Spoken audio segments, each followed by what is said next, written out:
Anak-anak semuanya, kembali lagi. Hari ini kita akan belajar matematika, yaitu tentang pecahan atau bahasa Inggrisnya adalah fraction.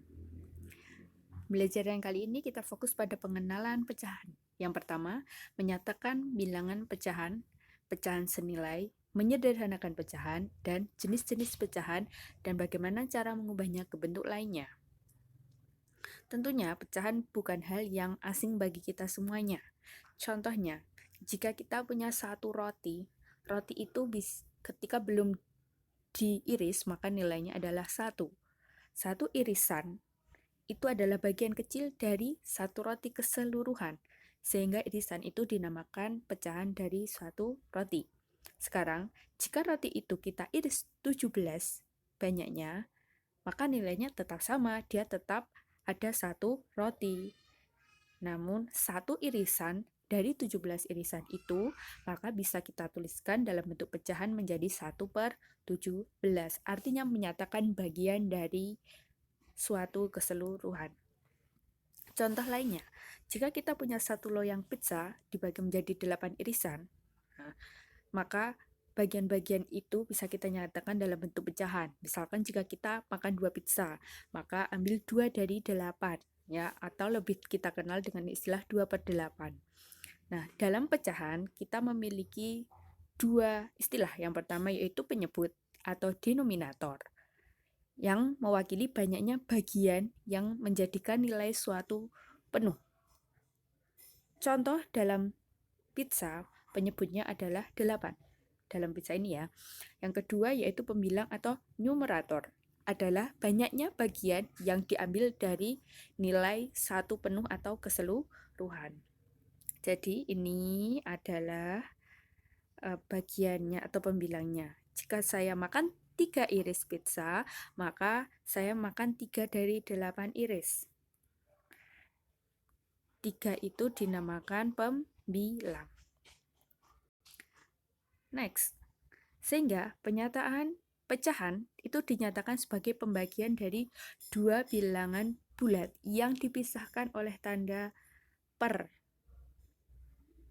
Pernya bisa seperti itu ya. Contohnya di sini. 3 iris dari 8 iris pizza, maka bisa ditulis 3/8. Nah, menuliskan 3/8 ada 3 cara. Begitu juga jika kita ambil 2 iris dari 17 roti, maka tulisannya seperti itu. Sekarang, bagaimana menentukan pecahan senilai? Pecahan senilai adalah pecahan-pecahan yang memiliki ukuran yang sama, namun penulisannya atau penyampaiannya itu berbeda-beda, tapi dia memiliki nilai yang sama, bentuknya berbeda-beda ya. Karena nilainya sama, maka kita kasih tanda sama dengan dong. Dalam konsep matematika, sama dengan artinya nilainya sama. Oke, kita perhatikan yang paling atas sendiri. 1/2, nah, 1/2 atau setengah, kalau kita ambil satu roti dibagi 2, maka kita ambil satu itu setengah, maka jika roti itu kita bagi 4, tapi kita ambil 2 bagiannya alias 2/4, itu nilainya akan sama dengan nilai 1/2, sehingga 1/2 jika dikalikan 2, masing-masing pemilihan dan penyebutnya mendapatkan nilai 2/4, sehingga 2/4 itu nilainya senilai dengan pecahan 1/2. Di sini kita lihat pecahan 4/16. 4/16, pecahan ini juga mempunyai pecahan yang nilainya sama. Caranya gimana? Cukup kita bagikan aja dengan suatu bilangan yang bisa membagi baik 4 ataupun 16, yaitu bilangan 2. Sehingga 4 kita bagi 2, ketemunya 2, 16 bagi 2 hasilnya 8. Maka kita bisa menyimpulkan bahwa 4/16 mempunyai pecahan senilai yaitu 2/8. Ya. Yang lainnya apakah masih ada? Bisa. 4/16 bisa juga kita bagi dengan 4 semuanya. Jika dibagi 4, maka menjadi 1 per berapa? 1/4. Ya. Jadi pecahan-pecahan senilai itu tidak hanya ada satu pasang, bisa lebih dari 2 pecahan atau bisa lebih dari 1 pasang. Nah, sekarang bagaimana cara menyederhanakan pecahan? Tadi sebenarnya sudah kita singgung ya dalam pecahan senilai. Jadi menyederhanakan pecahan itu artinya membuat suatu pecahan dinyatakan dengan bentuk yang paling sederhana. Bentuk paling sederhananya bagaimana? Nah, kita bagi dengan bilangan yang bisa membagi baik pembilang atau penyebutnya. Nah, contoh di sini ketika 4/8, maka kita bagi 4 semua, baik 4 dan 8, mendapatkan nilai 1/2. 1/2 adalah bentuk sederhana dari pecahan 4/8. 12/54. Nah, jika kalian bingung ketika melakukan penyederhanaan, bisa kalian lakukan penyederhanaan dari sedikit demi sedikit. Contohnya di sini, saya bagi 2 dulu. Masing-masing bagi 2, nanti dapat 6/27. Oh, ternyata 6 dan 27 itu masih bisa dibagi dengan bilangan lain. Nah, ternyata bisa dibagi bilangan 3. Maka kita bagi aja, hasilnya adalah 2/9. Nah, kita dapatkan bentuk sederhananya adalah 2/9. Jenis-jenis pecahan. Nah, ini harus kita ingat ya. Yang pertama adalah pecahan murni. Pecahan murni ketika pembilangnya kurang dari penyebut. Contohnya yaitu 1/2, negatif 3/7. Ya, anak-anak, pecahan itu juga ada yang nilainya negatif. Ingat. Ada juga yang penyebutnya itu sangat besar sekali, seperti contohnya di situ 157/1000. Nomor 2, pecahan tidak murni. Pecahan tidak murni adalah jika pembilangnya lebih besar daripada penyebutnya. Kebalikan dari pecahan murni ya. Nah, di sini dilihat 9/8, 9 lebih besar daripada 8. Nah, bilangan bulat itu juga bisa dinyatakan sebagai pecahan. Contohnya di sini, 4 itu bisa ditulis jadi 4/1. Pecahan campuran. Bagaimana sih menyatakan pecahan campuran dari suatu pecahan biasa? Kita ambil contoh 9/8. Perhatikan gambar di sini. Ya, di situ 9/8 digambarkan ada satu lingkaran berisi 8 bagian dan ada satu lingkaran juga dibagi 8, tapi yang diwarnai merah hanya 1. Itu artinya ada 9 potong dari totalnya. Nah, jadi ada 9/8 itu bisa ditulis 1 penuh. Di sini 1 penuh ditambah hanya dengan 1 bagiannya ini. Ya, jadi 1 plus 1/8 atau 1/8. Desimal itu adalah jenis yang selanjutnya. Pecahan yang penyebutnya dalam bentuk pangkat 10, contohnya 10, 100, 1000, 10.000, 100.000, 1 juta, 1 miliar, seperti itu bisa ditulis dalam bentuk desimal.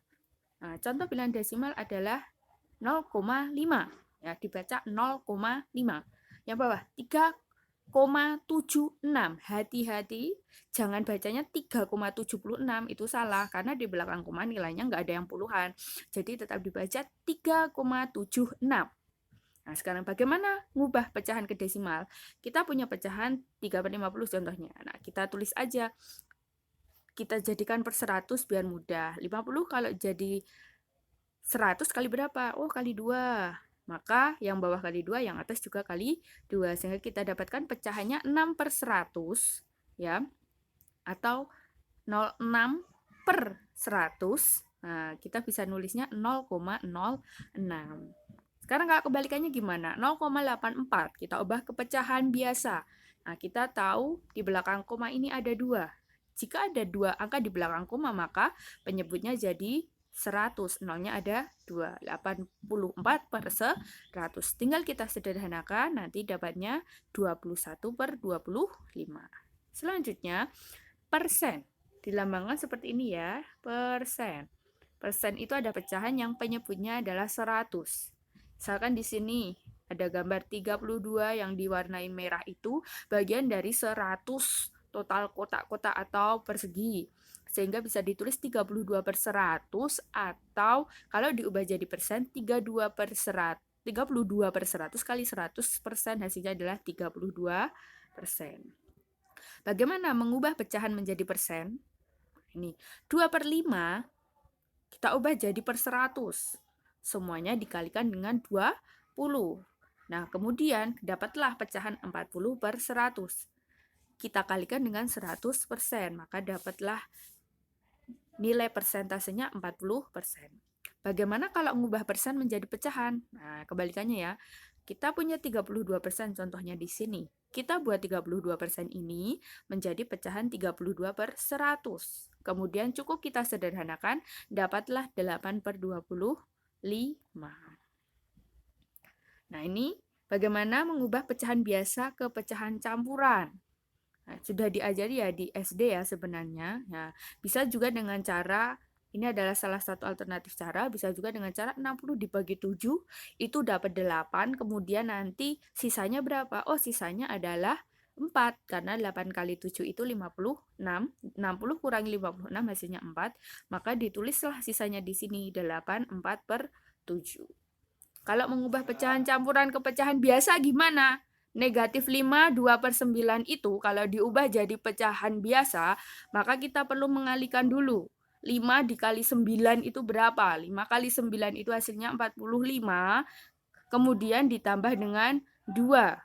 Hasilnya adalah 47/9. Nah, karena di situ negatif, kita tulis tanda negatifnya. Kemudian bagaimana mengubah pecahan campuran ke desimal? Nah, kalau ada pecahan campuran 2 3/7, maka 2-nya kita abaikan dulu. Kita hitunglah 3/4-nya dulu. Maaf, tadi 3/4 bukan 3/7 ya. 3/4 kita ubah jadi per 100 boleh. Atau jika kita udah tahu 3/4 itu nilai desimalnya berapa, langsung aja 0,75 kan, 0,75, kemudian 2-nya taruh aja di depan jadi 2,75. Itu salah satu cara untuk mengubah pecahan campuran ke desimal. Oke, ada contoh soal di sini. Sebuah kantong berisi 50 kelereng. Kelereng itu diambil Syahril 16, Raihan 12, dan sisanya diambil Erik. Nah, pertanyaannya berapa persen kelereng yang diambil oleh Erik? Anak-anak, jika ada soal seperti ini, kita harus teliti apa sih yang ditanyakan. Jangan hanya semua apa yang diketahui dituliskan aja, dihitung kayak gitu ya. Jadi kita harus ngitung dulu. Nah, kita tentukan dulu. Kelerengnya Erik itu ada berapa? 50 kurangi 16 kurangi 12. Kelerengnya Erik itu ada 22 kelereng. Ya. Nah, baru kelereng Erik itu kita hitung persentasenya. 22 kelereng dari berapa ya? Dari totalnya. Kelerengnya tadi kan ada 50. Jadi kita buat pecahannya kayak gini. 22/50 dikali 100%. Nanti kita sederhanakan ini 100 sama 50 bisa kita coret dapat 2 ya. Kemudian 22 kali 2 itu hasilnya adalah 44. Oke. Oke anak-anak, itu tadi sedikit penjelasan dari saya. Kita akan lanjut lagi ke materi selanjutnya, tapi di video yang kedua ya. Sampai ketemu lagi.